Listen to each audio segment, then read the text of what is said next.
3 नए आपराधिक कानून आज से लागू। एफआईआर दर्ज करने से लेकर फैसला सुनाने तक की समय सीमा तय।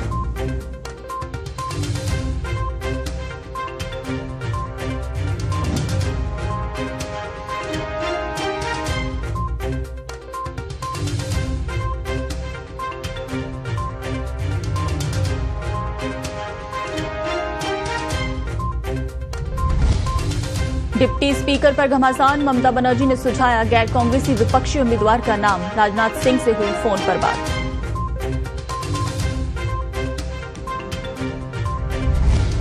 पार्वती कालीसिंध चंबल अंतर्राज्यीय नदी लिंक परियोजना का शुभारंभ। भोपाल मिंटो हॉल में मध्य प्रदेश के मुख्यमंत्री मोहन यादव और राजस्थान सीएम भजन लाल शर्मा ने किया योजना का शुभारंभ।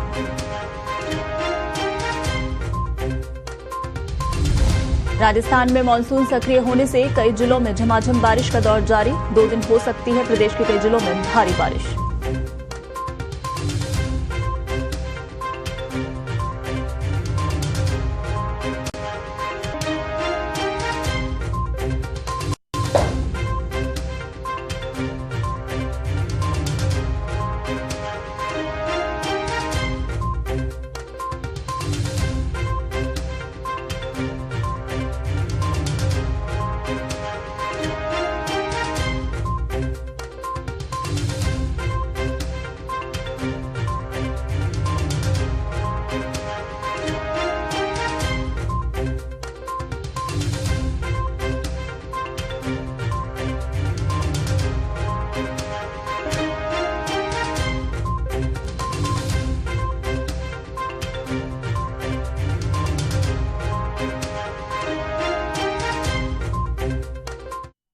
नमस्कार, टॉप न्यूज बुलेटिन में आपका स्वागत है। मैं हूं पूनम। हेडलाइंस के बाद आई बुलेटिन की शुरुआत इस वक्त की बड़ी खबर के साथ। नए विधान प्रावधान आज से लागू। बदला अंग्रेजों का कानून, अब नहीं बच पाएंगे संगीन अपराधी। पुलिस जांच में भी अब वीडियो रिकॉर्डिंग अनिवार्य। तो नए कानून जो कि आज से लागू हो गए हैं और अंग्रेजों के जो कानून थे वो अब बदल जाएंगे। अब जो संगीन अपराधी हैं वो बच नहीं पाएंगे। पुलिस जांच में वीडियो रिकॉर्डिंग भी अनिवार्य कर दी गई है। तो न्याय व्यवस्था और नागरिकों पर इन 3 नए आपराधिक कानून जो कि आज से लागू हो रहे हैं उनका असर और अब जो न्याय प्रक्रिया है वो काफी सुगम हो जाएगी।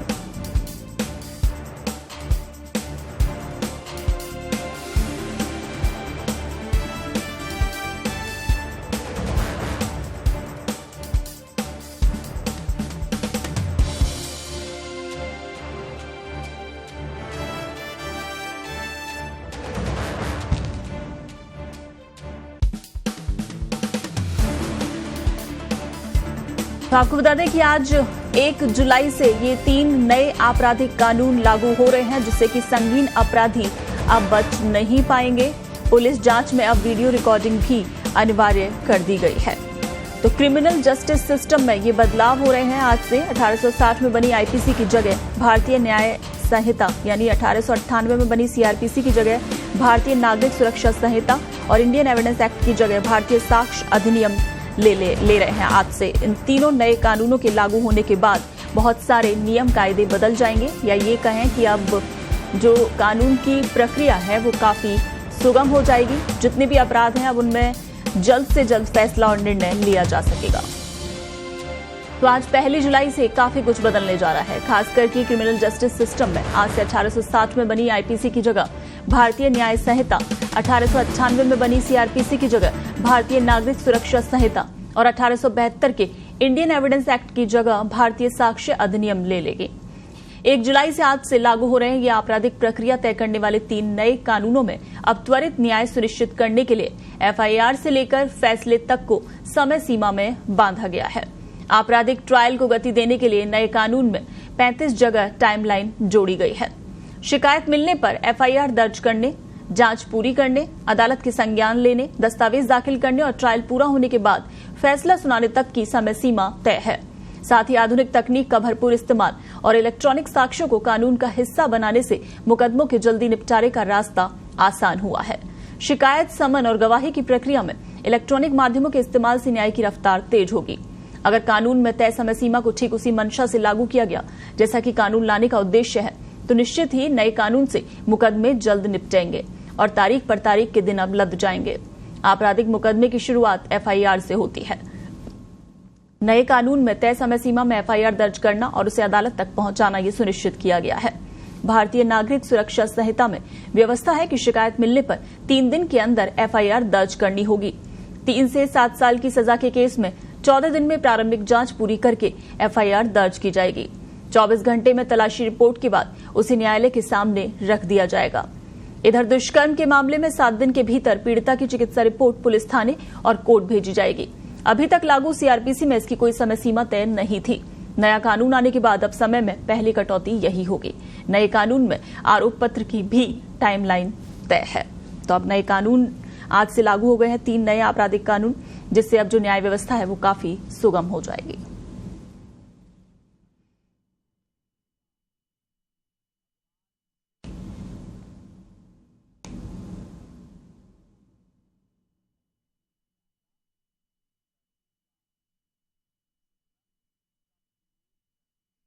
पार्वती, कालीसिंध और चंबल अंतर्राज्यीय नदी लिंक परियोजना का शुभारंभ रविवार शाम हुआ। मध्य प्रदेश की राजधानी भोपाल स्थित मिंटो हॉल में आयोजित समारोह में इसका शुभारंभ किया गया। इस अवसर पर मध्य प्रदेश के मुख्यमंत्री मोहन यादव और राजस्थान के मुख्यमंत्री भजनलाल शर्मा मौजूद रहे। दोनों ने तीनों नदियों के प्रतीक स्वरूप कुंभ कलशों में पानी डालकर योजना का विधिवत रूप से शुभारंभ किया। इस अवसर पर कई अधिकारी और जनप्रतिनिधि भी मौजूद रहे। समारोह में सीएम भजनलाल शर्मा ने ईआरसीपी और चीता प्रोजेक्ट को लेकर भी मध्य प्रदेश के सीएम से चर्चा की।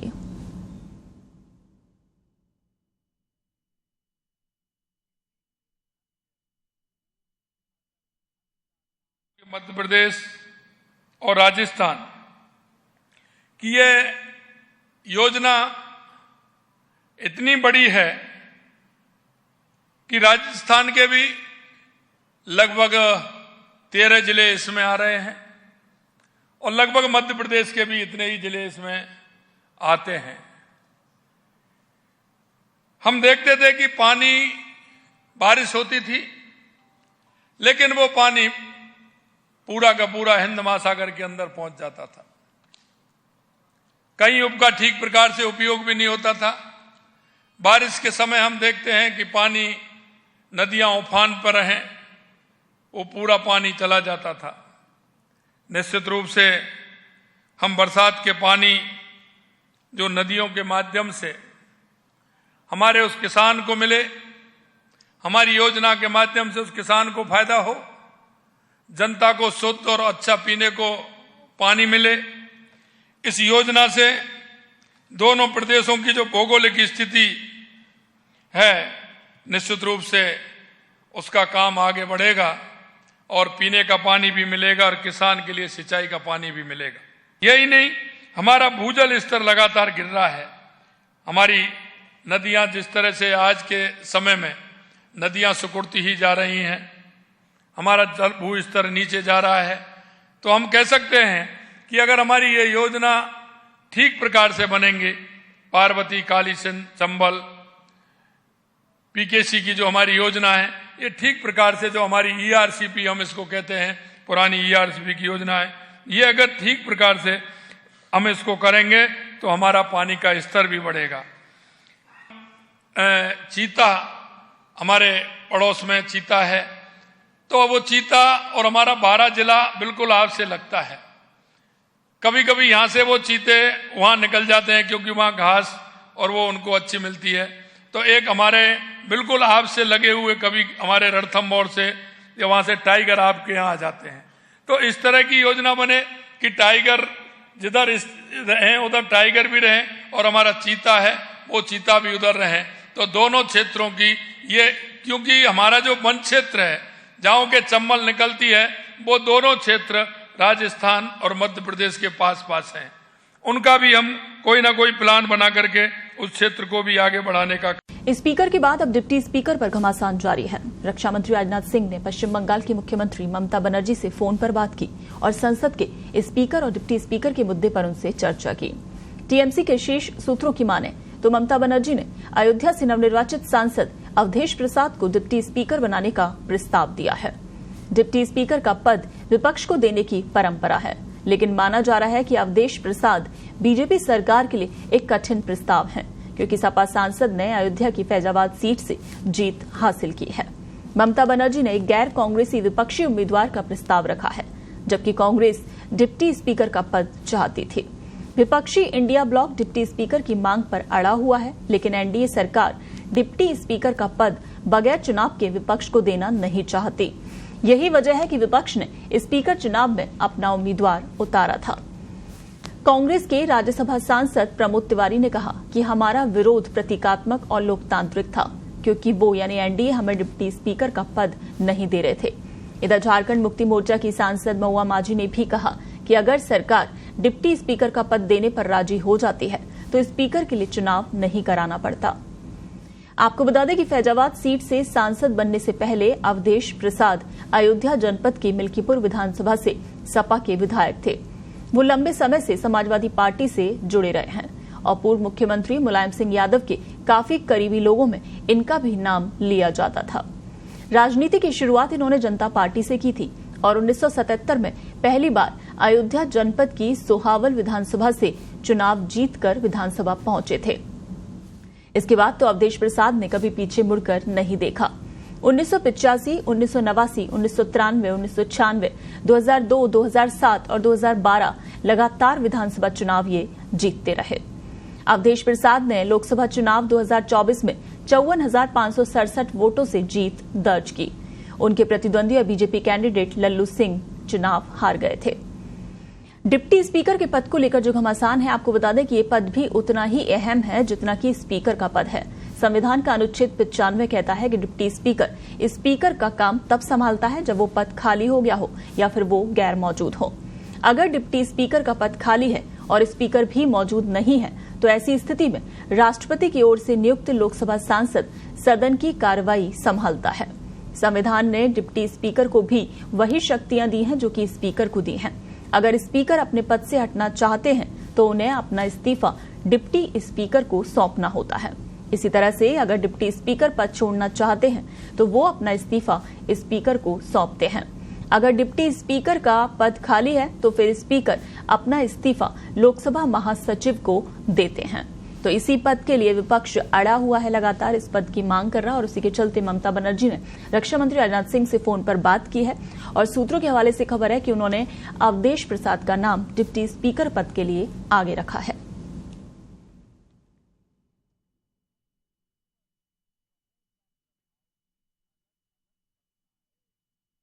और इसी बीच इस वक्त की बड़ी खबर सामने आ रही है।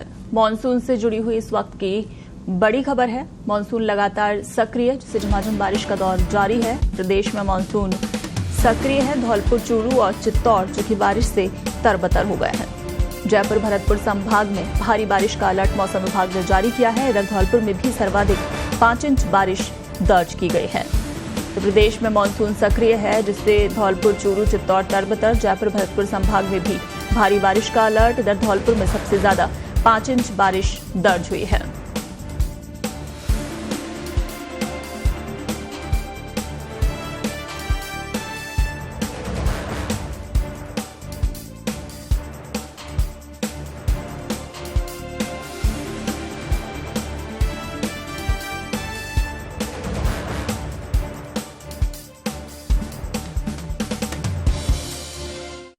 मौसम विभाग ने आज और कल राजस्थान के कई संभागों में अति भारी बारिश की चेतावनी जारी कर रखी है।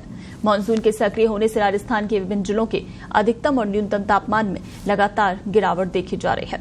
कई जिलों में झमाझम बारिश के बाद ठंडक हुई है, तो वहीं कई जिलों में बारिश के बाद धूप खिलने से तेज उमस से लोग बेहाल हैं।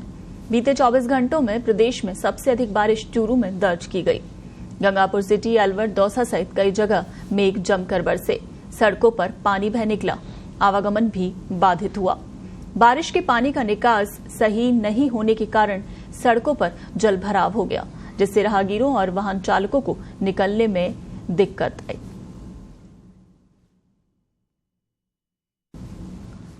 तो आधे से ज्यादा राजस्थान में तेज बारिश का अलर्ट मौसम विभाग ने जारी कर दिया है। अभी आगामी 2 दिन भी जयपुर, भरतपुर संभाग में भारी बारिश का अलर्ट है। राजस्थान के विभिन्न जिलों में अधिकतम और न्यूनतम तापमान में लगातार गिरावट देखी जा रही है।